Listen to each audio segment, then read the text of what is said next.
그러면 이제 네 번째 문제부터 한번 볼게요. 이 문제 딱 보자마자 답이 보입니까? 이 문제는 보자마자 답이 보여야 돼요.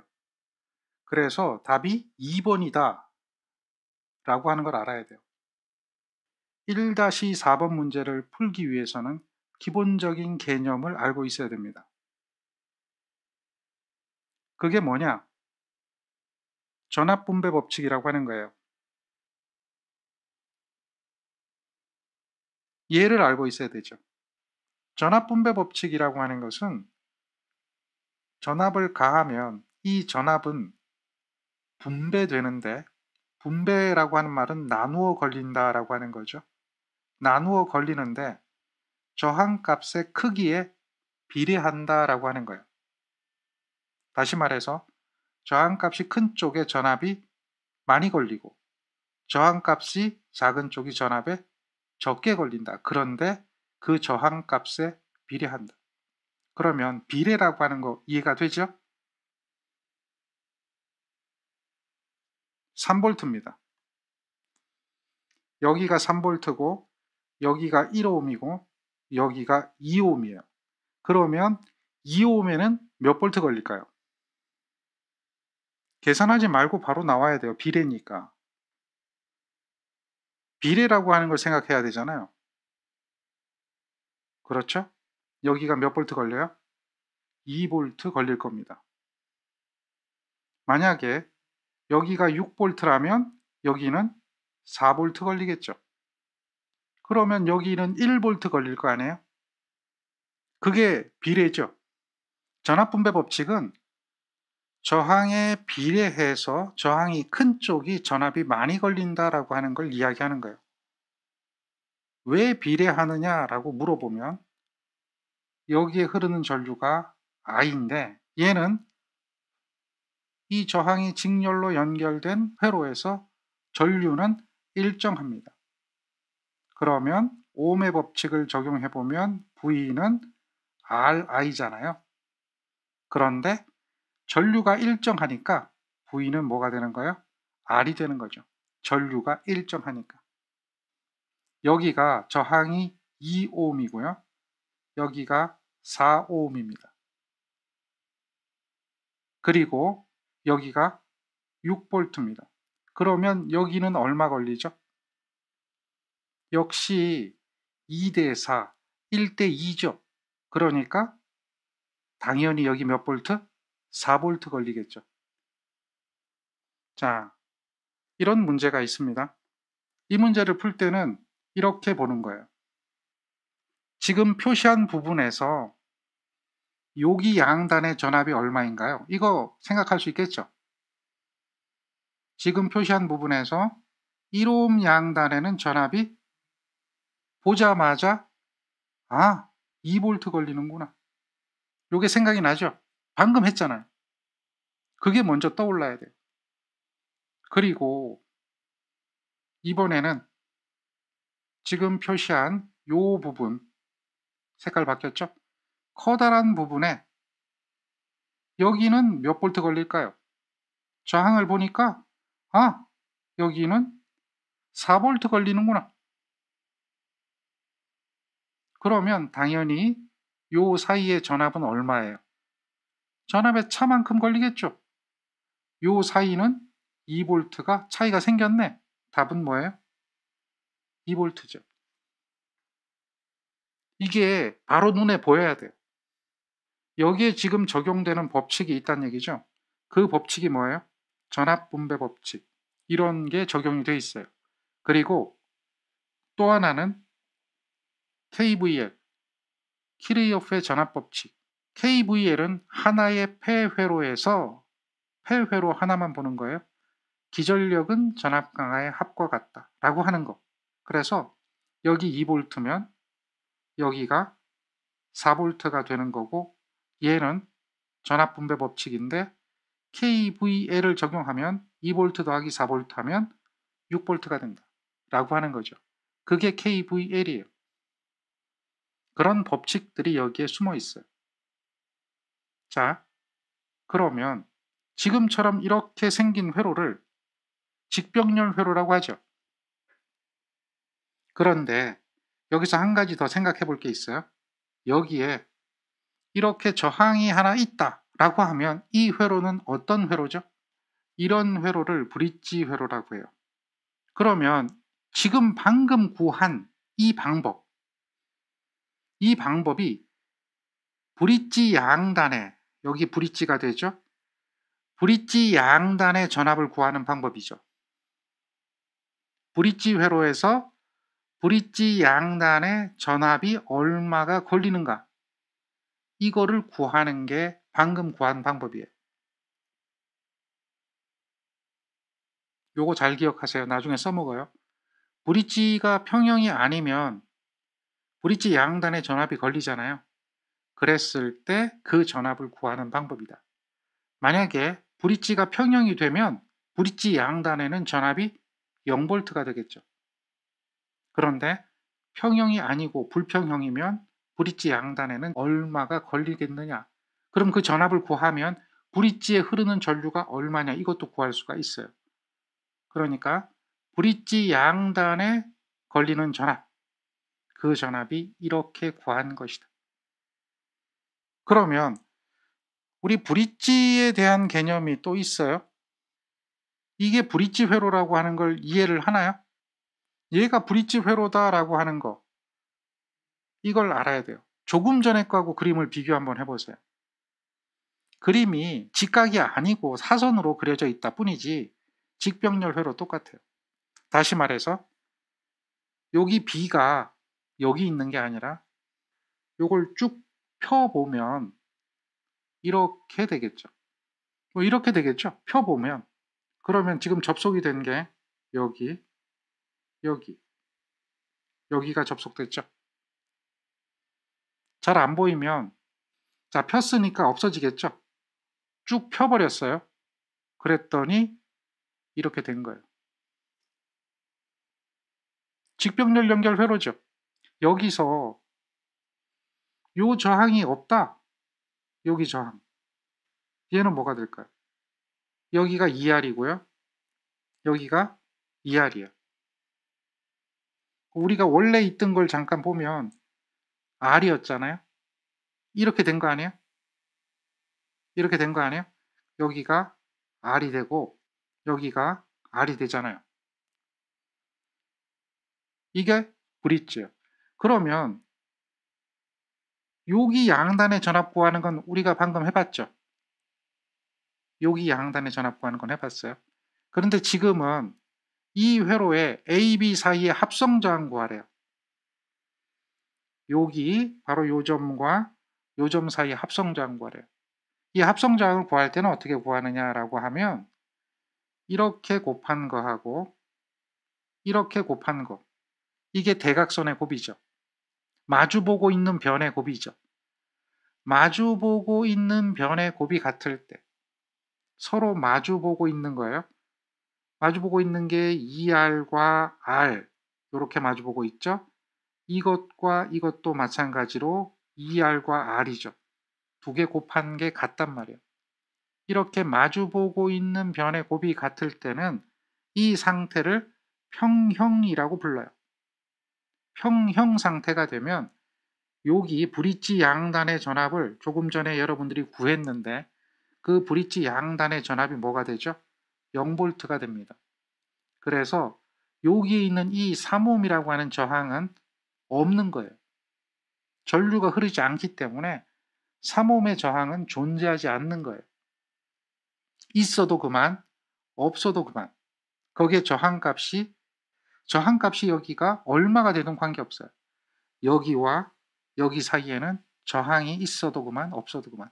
그래서 얘는 없는 걸로 보는 거죠. 그러면 요 저항과 요 저항이 직렬, 요 저항과 요 저항이 직렬이죠. 직렬되니까 이렇게 합한 것은 얼마예요?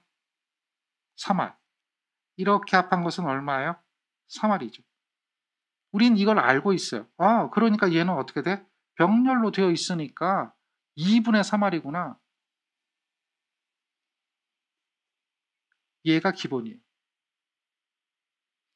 그것을 지금 여기서 보자마자 알아야 돼요. 아, 브릿지가 평형됐네. 얘가 브릿지라는 그림이 먼저 보여야 되는 겁니다. 브릿지가 평형됐네. 그러면 평형됐으니까 똑같으니까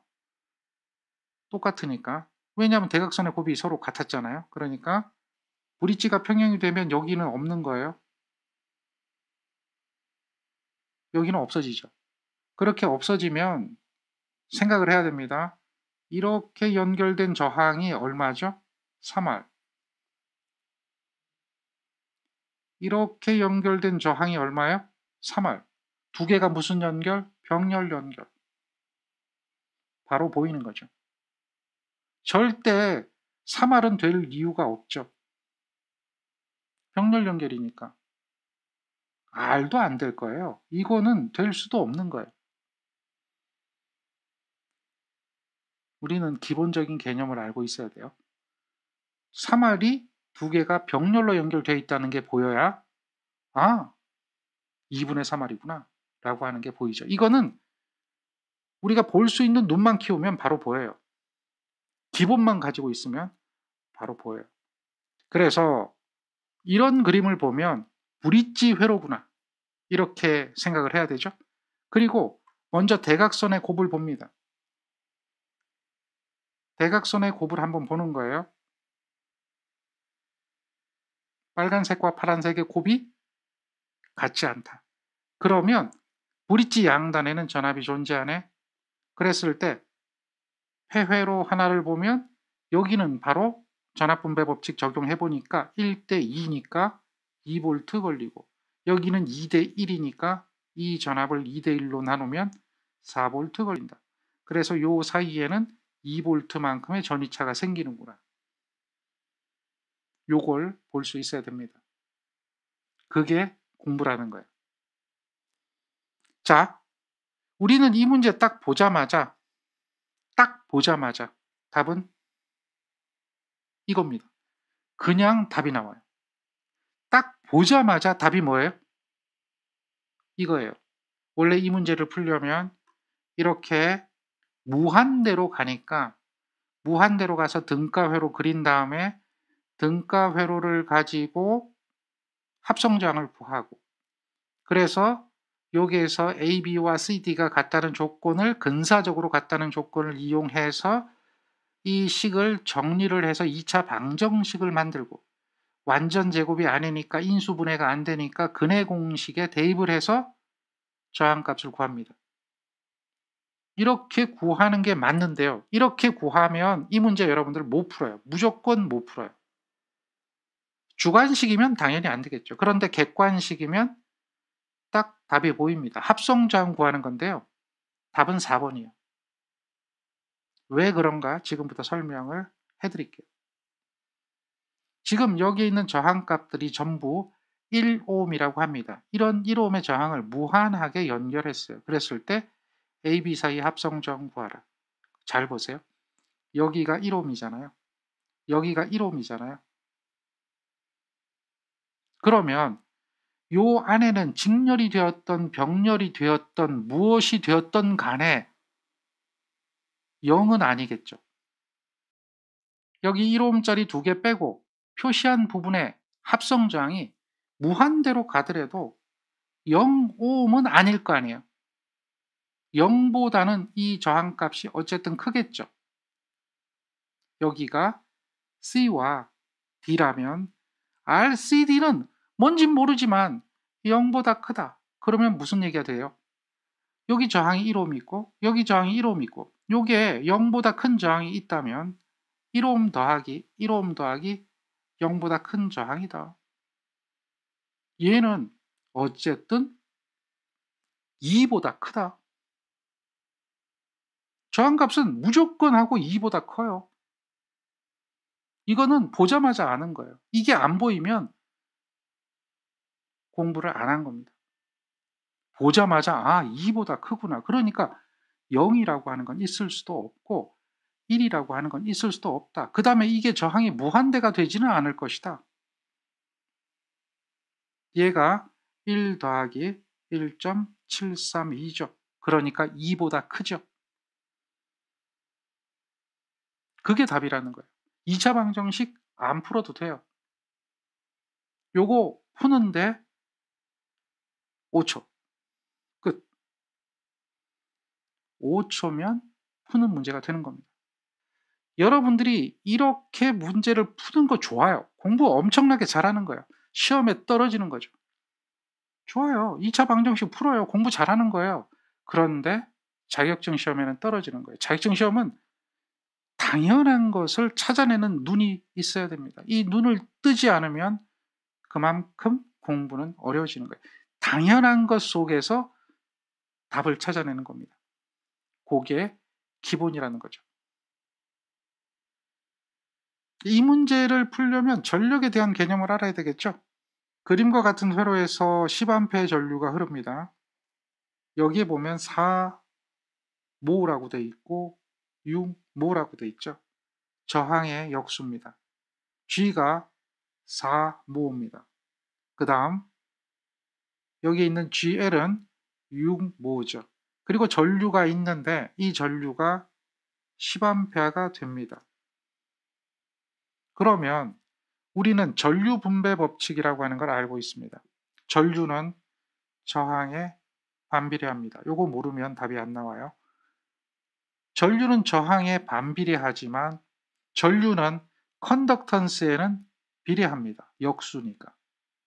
컨덕턴스에 비례하니까 여러분들은 보자마자 여기에 흐르는 전류가 4A가 되는구나. 요거 이해가 돼야 돼요. 여기는 6A가 되는구나. 왜? 컨덕턴스에 비례하니까. 4대 6이고 4대 6이고 10이니까요. 보자마자 이게 나오는 겁니다. 만약에 이게 암산이 안 되는 숫자라면 그때는 계산기 눌러야겠지만 지금은 암산이 되는 숫자니까 이렇게 계산하는 거죠. 전류는 저항에 반비례하며 컨덕턴스에는 비례한다. 저항과 컨덕턴스는 역수 관계가 있다. 그러면 전력을 구하라 그랬어요. GL에서 소비되는 전력. 여기에 소비되는 전력은 여기서는 계산기 한 번만 눌러주면 돼요. 6의 자승에 계산기 누를 필요도 없죠. 6분의 1입니다. 그래서 6W 바로 답이 보입니다. 전력은 어떻게 구한 겁니까? 이 전력을 구한 공식은 I 자승 R이다. 그러니 컨덕턴스의 역수가 돼야 되는 거고 I의 제곱이죠. 그러니까 바로 보일 거예요. I 자승 R이라고 하는 이 공식은 알고 있어야 되죠. 자, 그런데 질문하는 분이 있어요. 나는 I 자승 R로 안 구하고요. R분의 V제곱으로 구해도 되나요? 라고 물어봐요. 됩니다. 못 구할 게 뭐 있어요? P는 R분의 V제곱을 해도 돼요. 자, 그러면 R이 얼마죠? 컨덕턴스가 6이니까 6분의 1이 되겠죠. 그러면 전압의 제곱을 해야 되는데요. 그럼 이 전압이 얼마일까요? 몰라요.